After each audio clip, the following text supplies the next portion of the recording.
सुप्रभात प्यारे बच्चों। हम पाठ 6 ज्ञान की बातें कर रहे हैं, पढ़ रहे हैं। कल हमने रहीम दास जी के दोहे पढ़े थे। आज हम कबीर दास जी के दोहे पढ़ेंगे। कबीर दास जी की गिनती भारत के महान संतों में होती है। इनका जन्म सन 1398 में वाराणसी में हुआ था। और कबीर जो थे वो पढ़ना लिखना नहीं जानते थे, अशिक्षित थे, लेकिन ये अपनी बात को सीधे और स्पष्ट शब्दों में कह देने की कला जानते थे। और ये जो बोलते थे दोहों के माध्यम से, इनके शिष्यों ने उनको, इनके जो शिष्य थे उसे लिख लिया करते थे, जिससे इनके ग्रंथ तैयार हुए। तो कबीरदास जी ने अपने दोहों के माध्यम से समाज की जितनी भी बुराइयां थीं सबके ऊपर कुछ ना कुछ कहा है। और वो जो दोहों के माध्यम से उन्होंने जो अपने विचार रखे हैं वो आज भी बिल्कुल सही साबित होते हैं।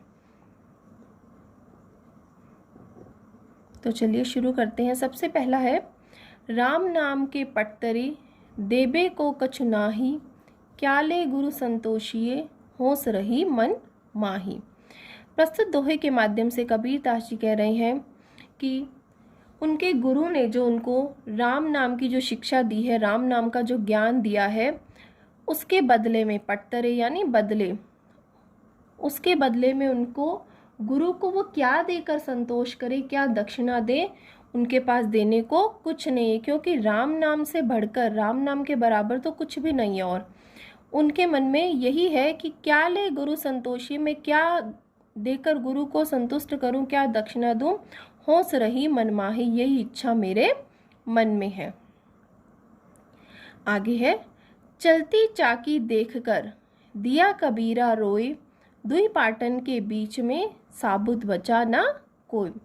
इस दोहे के माध्यम से कबीरदास जी ये बता रहे हैं कि जैसे चलती हुई चक्की होती है, चक्की होती है ना जिसमें दाना पीसा जाता है, तो उसमें जैसे दाना डालते हैं ऊपर से और वो दो पत्थरों के बीच में रगड़ लग लग के क्या हो जाता है, बिल्कुल चूरा हो जाता है, आटा हो जाता है।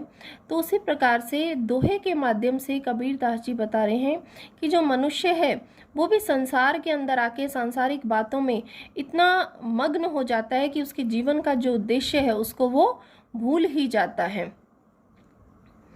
तो चलती चाकी देखकर दिया कबीरा रोई, दुई पाटन के बीच में साबुत बचाना कोई। दो जो पाटन होते हैं, पाट, उसके बीच में साबुत कोई नहीं बचता। पाहन पूजे हरि मिले तो मैं पूजू पहाड़, तासे यह चाकी भली पीस खाए संसार। अब देखो, साथ साथ जो कबीरदास जी थे उन्होंने हर एक धर्म, कोई भी धर्म हो, उसमें जो भी उनको पाखंड लगता था, आडंबर लगते थे, उन सब के ऊपर उन्होंने कटाक्ष किया है। अब आगे क्या कह रहे हैं, वो मूर्ति पूजा का विरोध करते थे। वो कह रहे हैं, पाहन पूजे हरि मिले, पत्थर को, पाहन मतलब पत्थर, पत्थर को पूजने से यदि हरि यानी भगवान मिलते हैं तो मैं पहाड़ की पूजा करूँगा, तब तो मैं और भी बड़े पहाड़ की पूजा करूँगा। फिर आगे वो क्या कह रहे हैं, तासे यह चाकी भली पीस खाए संसार। अब आगे कबीरदास जी कह रहे हैं कि उससे अच्छी तो यह चक्की है, पत्थर की पूजा करने से अच्छी तो ये चक्की है कि जिसमें दाना पीसकर सारे संसार का पेट भरता है। पीस खाए संसार यानी सारे संसार का पेट भरता है। आगे है, कांकर पाथर जोरी के मस्जिद लई चिनाए, तांचड़ी मुल्ला बांग दे, क्या गहरा बहरा हुआ खुदाए।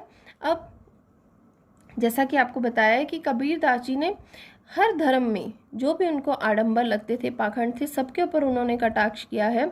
अब वो आगे कह रहे हैं कि कंकर और पत्थर को जोड़कर मस्जिद बना ली गई और उसके ऊपर बैठकर मुल्ला जो है वो जोर जोर से अल्लाह को पुकार रहा है। तो इसके माध्यम से कह रहे हैं कि क्या बहरा हुआ खुदा है, क्या खुदा बहरा हो गया है, या वो जोर से बोलने पर ही जो इबादत स्वीकार करेगा? नहीं, कहने का अर्थ है कि अगर इबादत प्रार्थना मन से की जाएगी, मन, तब भी वो स्वीकार होगी। उसके लिए जोर से बोलना जरूरी नहीं है। माला फेरत जुग भया, फिरा न मन का फेर, कर का मन का डारी के, मन का फेर।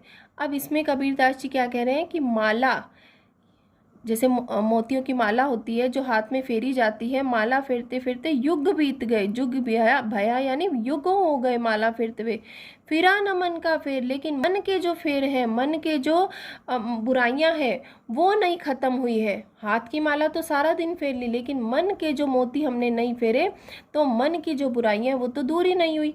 कर का मन का डारी के, अब आगे कबीरदास जी क्या कह रहे हैं कि कर यानी हाथ, हाथ की जो माला है उसको छोड़ दो, हाथ की जो माला तुम घुमा रहे हो उसको छोड़ दो, मन का फेर, अपने मन के जो मोतियों की माला है उसको फेरो, यानी अपने मन को पवित्र करो।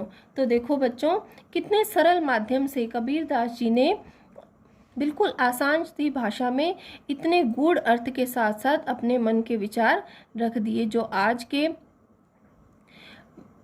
समाज में भी बिल्कुल सही ठहरते हैं। तो हमें इन दोहों से शिक्षा लेनी चाहिए। धन्यवाद।